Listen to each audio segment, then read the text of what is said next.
Happy Deepawali guys. तो आप सभी लोगों को मेरी तरफ से हैप्पी दीपावली। और आज दीपावली के इस शुभ अवसर पर हम लोग पटाखे फोड़ने के लिए जाएंगे और आप लोगों ने भी पटाखे लिए होंगे, उन्हें भी आप लोग फोड़ेंगे। कब फोड़ोगे? जल्दी से फोड़ोगे, ठीक है। तो अब हम पटाखे फोड़ के देखते हैं कुछ।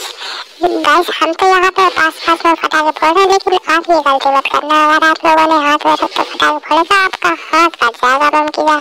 तो यार प्लीज, अगर आप लोगों ने मेरे चैनल को सब्सक्राइब नहीं किया तो सब्सक्राइब कर लो एंड एंजॉय करो यार। आज दीपावली है खुल के।